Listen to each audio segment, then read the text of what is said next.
You know, as Dave alluded to before dinner, he was challenged by standing between you and your dinner.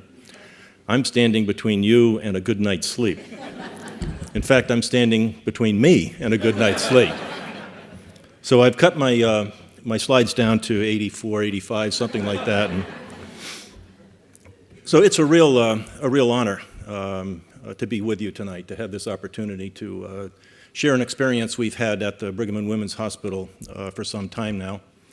But it's even more a privilege to have been associated with Linda and the MITSS team now for well over a decade, as Linda alluded to. And once you get to know Linda, she won't let go. So it's been a decade and more.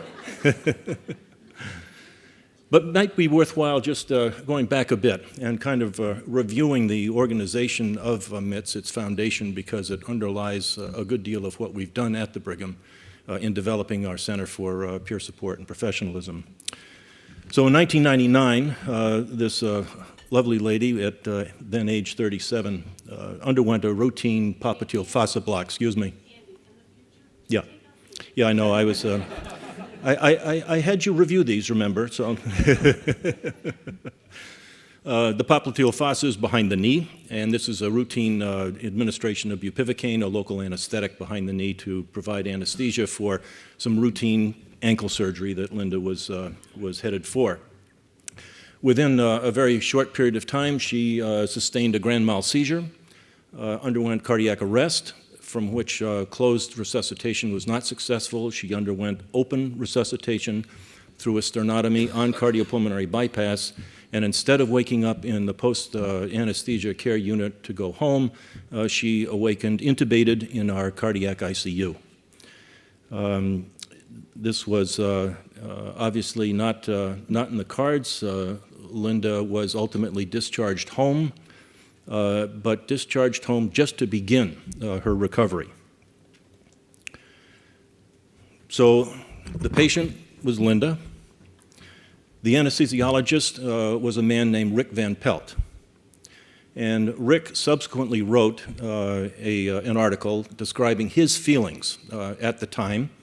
In an instant, the years of clinical training, my board certification, and the respect of my colleagues as a competent anesthesiologist had become irrelevant and meaningless. I felt lost and alone, and I'm going to come back to that phrase repeatedly. Rick was given the usual advice. Don't talk about this, keep it to yourself, don't approach the patient, and that was certainly the advice that I was trained with my entire professional career, and yet Rick couldn't live with that. And despite all the advice to the contrary, he reached out to Linda, wrote her a letter, and a few months later, Linda returned the call, and ultimately they were able to share their emotional responses to this devastating event. More telling, Linda actually offered her forgiveness. She took the first step as the patient.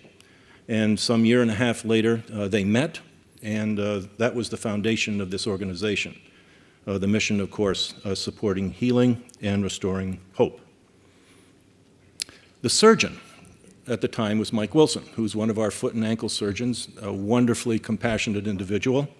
I was in the pre-holding area when this event happened. We didn't make it into an OR. He was actually standing off to the side witnessing this, but you know, in all fairness, and not to belittle him, he's a foot and ankle surgeon. I am sure he doesn't see his patient's code and have to have her chest opened to save her life every day. I am sure this is beyond what he sees. 3 months after the event, I was going for a cortisone shot in the ankle that I didn't get replaced because of the other incident that almost took my life. And I hadn't seen him since that 3 months prior.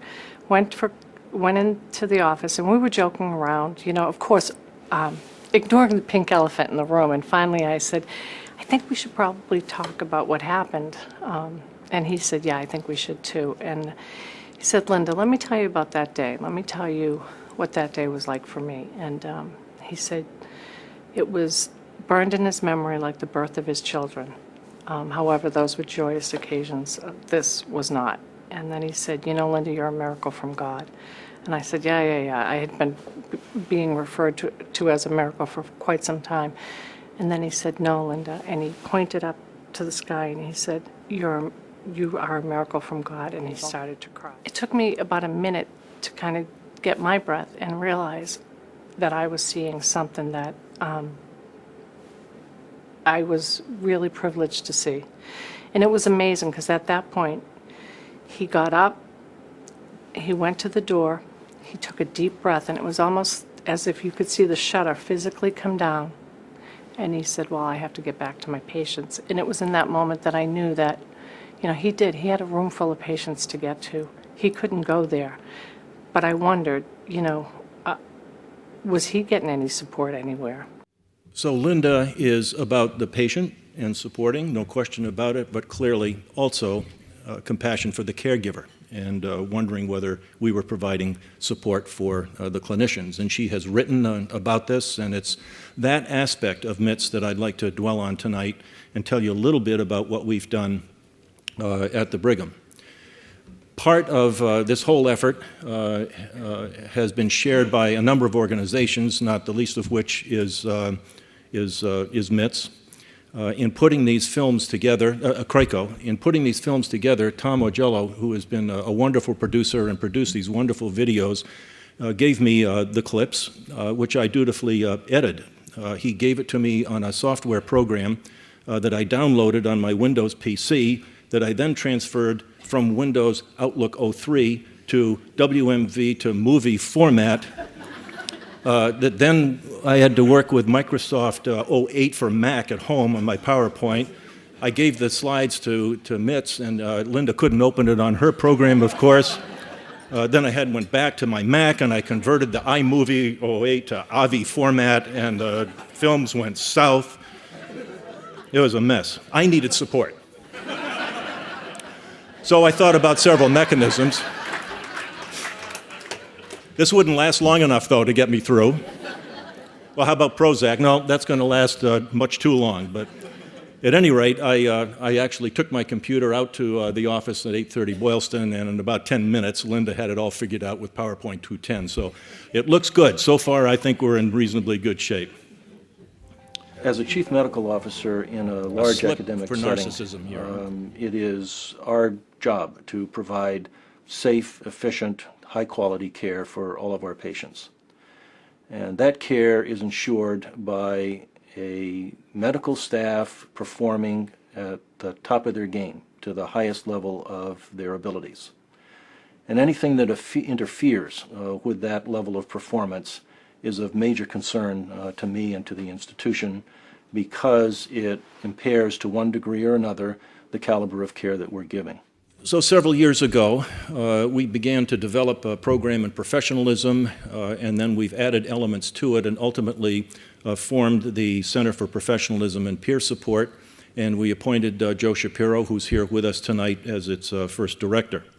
And it obviously is geared initially toward physicians, but we plan clearly to offer the services hospital-wide and are in the process of doing so. And there are four primary components to the program: professionalism, adverse event support, apology and disclosure, and new defendant support. And I'll run through those briefly with you. The professionalism program I won't dwell on very much, but the whole effort has been supported by CRICO from the Outgrub, Beth Cushing, Kathy Dwyer. You can read everybody from that wonderful organization, most of whom are sitting here at this table, who have helped. At the Brigham, Janet Barnes, who was one of the founding members of our support system, Bob Golzer, Rick Van Pelt, who helped Linda launch MITSS, Joe Shapiro, and Jessica Perlow recently are other key members. And of course, the MITSS organization, Linda and Winnie, Dr. Susan Lafarge, and Aaron O'Donnell as well have contributed to this effort over the years. And we aren't alone.